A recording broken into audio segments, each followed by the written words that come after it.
Anastomosis around the scapula. तो anastomosis around the scapula में कौन कौन सी आर्टरीज इन्वॉल्व होती है? एक तो सबक्लेवियन आर्टरी का पार्ट इन्वॉल्व होता है और most of the axillary artery, और एक्सिलरी आर्टरी का थर्ड पार्ट तो फुल इन्वॉल्वमेंट होता है उसका, ठीक है। तो अभी हम सबसे पहले सबक्लेवियन आर्टरी का फर्स्ट पार्ट देखते हैं, जहाँ से थायरोसर्वाइकल ट्रंक में से दो ब्रांचेस निकलती हैं।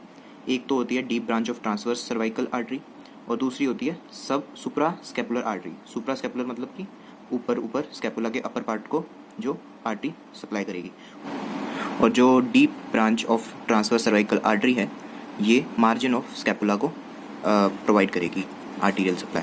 तो अब हम आते हैं एक्सिलरी आर्टरी के फर्स्ट पार्ट से तो कोई नहीं निकल रही, सेकेंड पार्ट से निकलती है थोरैको एक्रोमियल आर्टरी। थोरैको एक्रोमियल आर्टरी की एक एक्रोमियल ब्रांच आती है, जो एक्रोमियल ब्रांच है तो नाम से ही क्लियर है कि वो एक्रोमियन प्रोसेस को सप्लाई करेगी, ठीक है। फिर थर्ड पार्ट जो होता है, थर्ड पार्ट से पहले तो पोस्टीरियर सर्कमफ्लेक्स ह्यूमरल आर्टरी और एंटीरियर सर्कमफ्लेक्स ह्यूमरल आर्टरी, ये ह्यूमरस यहाँ पे जैसे लाई करती है तो ये उसको सर्कमफ्लेक्स आर्टरी है तो ये उसको अच्छे से ग्रैस्प करके रखेगी दोनों साइड से, एंटीरियर साइड से एंड पोस्टीरियर साइड से सप्लाई करेगी, ठीक है। और फिर पोस्टीरियर सर्कमफ्लेक्स ह्यूमरल आर्टरी से एक ब्रांच आती है एक्रोमियल प्रोसेस को, ठीक है। और थर्ड पार्ट से सब स्कैपुलर आर्टरी भी निकलती है। सब स्कैपुलर आर्टरी भी क्या देगी? एक सर्कमफ्लेक्स स्कैपुलर आर्टरी देगी। ये ह्यूमरल सर्कमफ्लेक्स ह्यूमरल आर्टरी थी और ये सर्कमफ्लेक्स स्कैपुलर आर्टरी है जो कि बॉडी ऑफ स्कैपुला को आगे जाके सप्लाई करती है, ठीक है। तो अब ये तो हो गया एनास्टमोसिस का डायग्राम। तो इसमें एनास्टमोसिस दो जगह पे हुई है स्कैपुला पे, एक तो बॉडी ऑफ द स्कैपुला पे और एक हुई है एक्रोमियल प्रोसेस पे। अब ये एक बार देख लेते हैं कि कौन कौन सी आर्टरीज इसमें इन्वॉल्व है। बॉडी ऑफ द स्कैपुला पे सब स्कैपुलर आर्टरी की सर्कमफ्लेक्स स्कैपुलर आर्टरी आती है और deep branch of transverse cervical artery से एक ब्रांच आती है और एक आती है सुप्रा स्कैपुलर से। तो ये तीनों मिलके एनास्टमोसिस करती है बॉडी ऑफ स्कैपुला पे।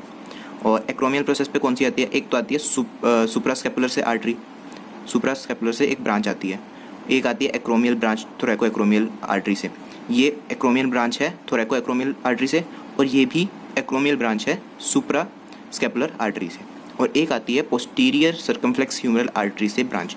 ये तीनों एक्रोमियल प्रोसेस पे एनास्टमोसिस करते हैं। तो ये था बेसिक एनास्टमोसिस अराउंड स्कैपुला। और इसका अप्लाइड है कि पल्स सेंसेशन, जो एक्सिलरी आर्टरी होती है उसका थर्ड पार्ट, वो पल्स सेंसेशन में काम आता है। यहाँ पे अगर आप रफली टच करोगे, प्रेस करोगे तो फिर इस एरिया में तो फिर आपको पल्स सेंसेशन फील होगा। और दूसरा है कोलेटरल सर्कुलेशन। अब ये देखो, कोलेटरल सर्कुलेशन बिटवीन सब क्लेवियन ब्रांच एंड एक्सिलरी ब्रांच का थर्ड पार्ट। अब ये कैसे है? देखो, अगर यहाँ पे एक्सिलरी आर्टरी के फर्स्ट और सेकंड पार्ट में कोई ब्लॉकेज हो जाता है जिसकी वजह से सर्कुलेशन रुक जाती है, तो फिर जो यहाँ से ब्रांच आ रही थी सुप्रा स्कैपुलर आर्टरी की, सब क्लेवियन आर्टरी से सुप्रा स्कैपुलर ब्रांच आ रही थी और वो एनास्टमोस कर रही थी सब स्कैपुलर आर्टरी की सर्कमफ्लेक्स स्कैपुलर आर्टरी के साथ। तो ये दोनों एनास्टमोसिस कर जाएंगे और कोलेटरल सर्कुलेशन करेंगे, जिसकी वजह से यहाँ पे सर्कुलेशन रुकेगी नहीं, वो चलती रहेगी, ठीक है। तो इसमें भी हेल्प होती है। ये था एक अप्लाइड, बस।